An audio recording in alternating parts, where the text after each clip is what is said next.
Yes, students, in this session, in this part, we will be looking at B school admission procedure. MBA colleges, what is the admission procedure in general for most of the B schools? There are two stages here. The first one is you have an entrance examination, a written test like CAT, XAT.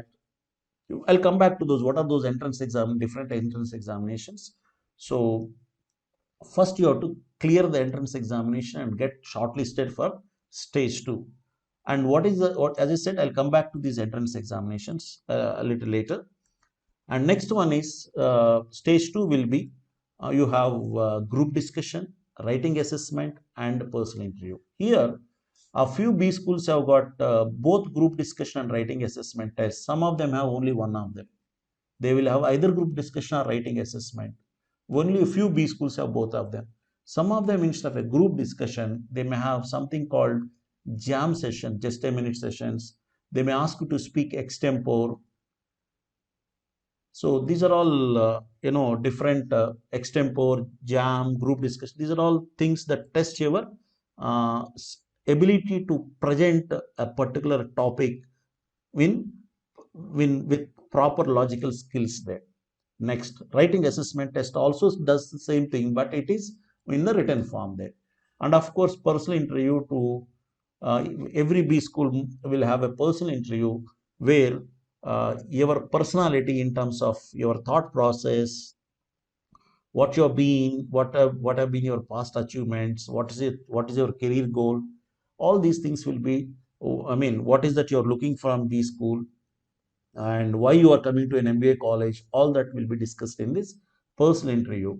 So these are the, as I said, maybe all three, maybe only two of them will be there in some of the B schools. These are the two stages.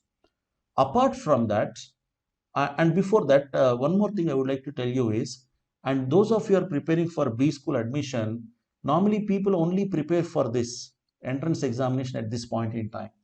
They think that let me get shortlisted for stage 2, then I will prepare for that. But students, you should believe that you are among the best, and you have to force it, you have to visualize that next year around this, you will be attending the interviews and then start preparing from now onwards. Why I tell you, see, the most of these B school admissions, I mean entrances, happen in November to January. The results will coming in January or so. The written test results will come somewhere in December, Jan, and all that. The interviews will start, especially if you look at CAT, and CAT results will come in Jan, and the interviews will start as early as February. And within the 20-25 days time, you can't really develop all these skills. So you have to keep preparing from now onwards. Start reading one very good business newspaper, or try to, because you need to, after all you are going for B school admission, you need to know something about business, some basic terminology, like what are the different industries, how they are doing, especially what's happening around the world, right? See, the other day I was conducting a mock interview. I asked the candidate, tell me three important things that happened in the last 10 days. That's how, when we give an interview, it's like free hit for the candidate. That's where he or she can talk about those three or four important points that he or she came across, and then the interview may be taken in that direction. And this particular candidate said, the first thing he said is, sir, yesterday India won a cricket match, one day match. Array, out of 365 days, we are half the days, we are playing cricket. So that should not be a very important thing. It's like, it's one day match. It's not even winning a World Cup there. Second point he said was, sir, so and so party in his state won a by election, not even winning a state election. See, why an IIM professor is interested in knowing one particular seat by election, which party won. So there were so many issues around that time, like there was, you know, the farmers' protest happening. There were a lot of other things happening, but this particular guy, is only, is concerned about India's match or the local election there. So that gives an understanding of what's your worldview. So please do follow what's happening. What are the latest things in business, how pandemic is affecting business. So you need to understand those things, please, whatever is happening. See, around that time when I was talking about the Myanmar coup happened, and he has no clue of what is that Myanmar coup. And if there was something happening in Russia there, the opposition leader was arrested and all that. See, there was no clue at all. So we need to know, because see, please understand, everything that happens around the world affects your business. And as a future business leader, you need to understand how the politics, business, different events that happen across the world will affect your business, right?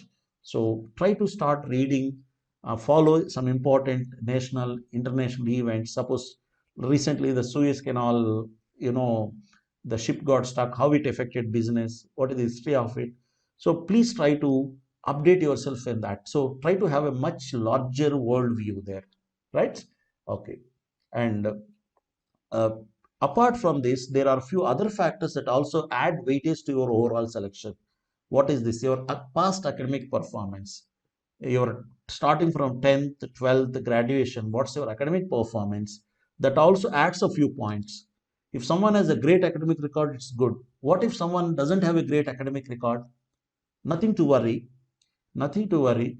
See, the point is, still there are quite a few B schools that don't give so much weightage like some of the B schools give. If you have good academic record, it's good. If it is not so great, you can always do well in this written test, which is there, which is in your hand right now, which is in your control right now. You can do well there, get a few marks extra there, and try to offset that, whatever marks you are going to lose because of poor academic record there.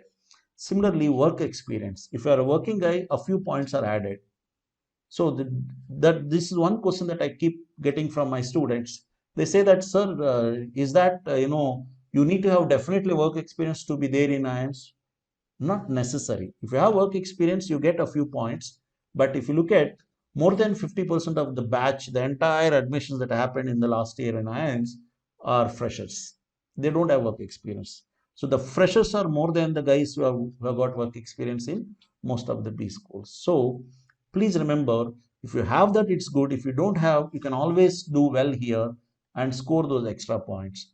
Right? Next one, extracurricular activities or co-curricular activities. Suppose you have achieved something, that also gives you a few points in your overall selection. So these are some of those points that will add a few points to your overall selection criteria, right?